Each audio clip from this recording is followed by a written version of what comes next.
Good afternoon. I'm Alexander Serebrenik from Eindhoven University of Technology in the Netherlands, and it's a great pleasure for me to talk to you today about diversity and communication in software development teams.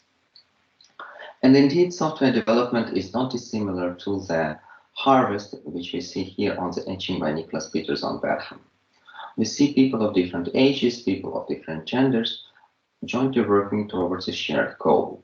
Of course, in their case, the shared goal is harvesting, and in our case is creating software. Playing the devil's advocate, why do we care about communication between developers?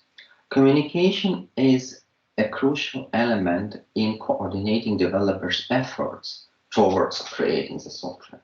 And we know from Jim Harpslab's socio-technical theory of congruence that coordination plays a key role in software development.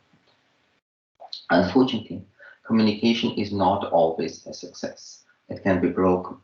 For example, we might have a developer that is working in isolation and is not communicating with their peers. Or we might have two subgroups within our team that do not communicate except through one or two of their members. This kind of suboptimal communication patterns have been studied by Damian Tamburi and his co-authors and have received a name community smells.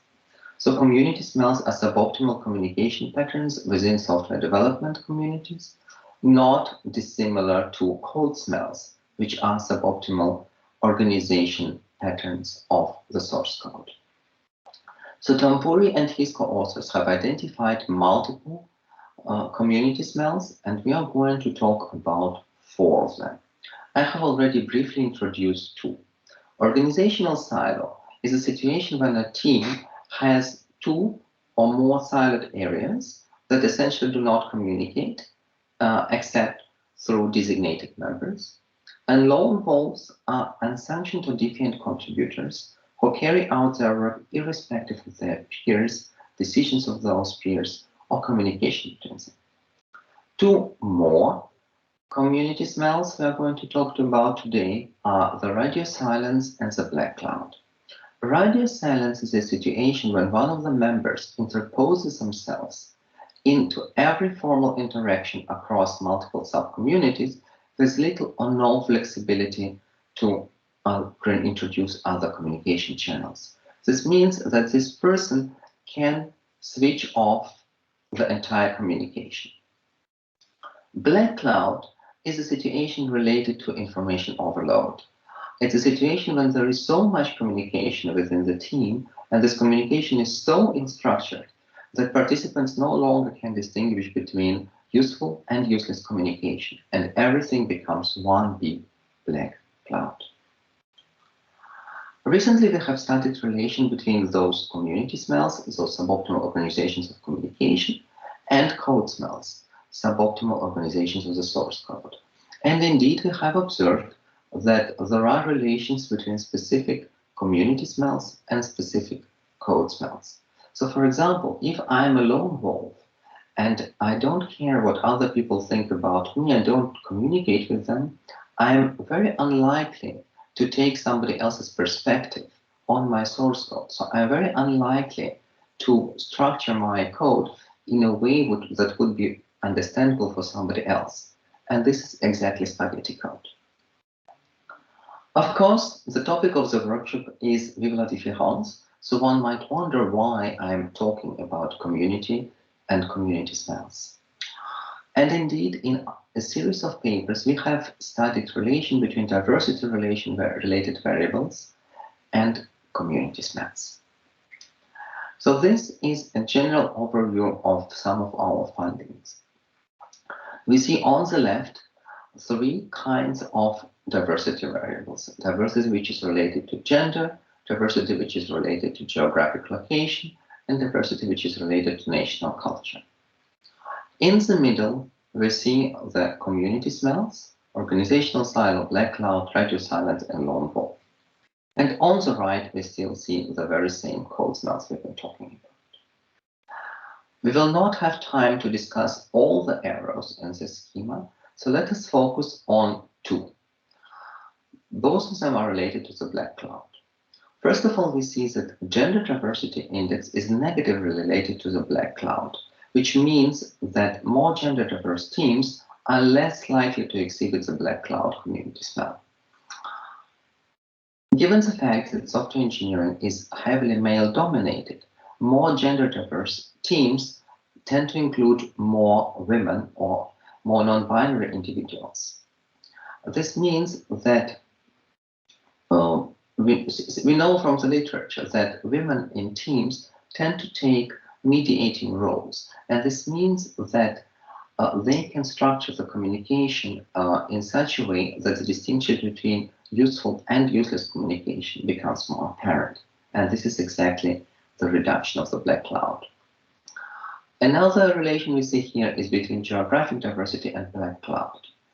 We conjecture that this relation could be attributed to presence of specific management tools or practices used by open source projects that are involving developers from all over the world.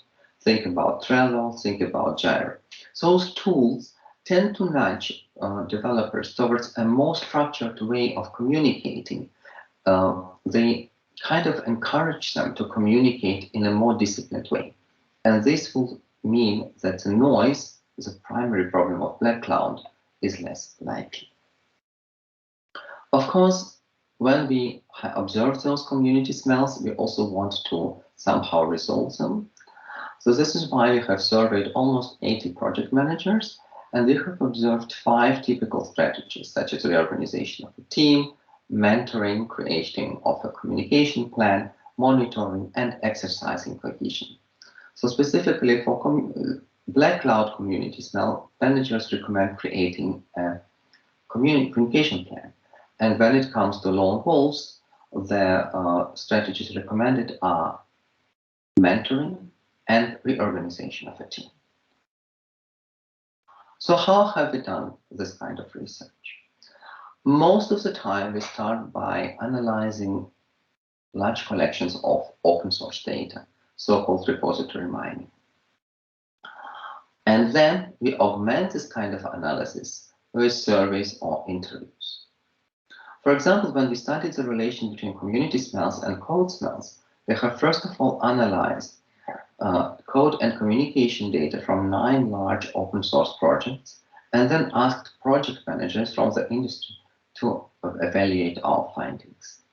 Similarly, when we talked about relation between diversity and community smells, we have considered a data set of 23,500 projects and the corresponding communities on GitHub, and then we have conducted surveys. So the benefit of this way of working is that it allows us to observe very fine-grained relations. This is simply the benefit of having many data points, many more data points than purely survey-based research could ever have. At the same time, analysis of this kind of large data collections requires automation, and as such is subject to oversimplification. For example, when you are talking about geographic information, it is all at the level of a country, and as such, there are very big countries, and as such, it might be imprecise due to incomputation of geographic different distances. And the same can be said about national culture. It misses differences between subgroups within the same society, or misses the opportunity to take immigration into account, and of course gender. Most of the time tools are working under assumption of gender binary, which is a very simplistic assumption. So to summarize, what have we done? By combining repository minings and survey, we have established relations between a series of diversity-related variables and variables related to suboptimal communication patterns, so-called community smells. We have also observed relations between those suboptimal communication patterns and suboptimal ways of source code organization between community smells and code smells. While this way of working allowed us to observe fine-grained relations, it is also based on oversimplifying assumptions. So this means that we need more careful studies. We need more careful studies and more careful studies targeting specific subdomains. For example, research software engineering. Thank you very much for your attention.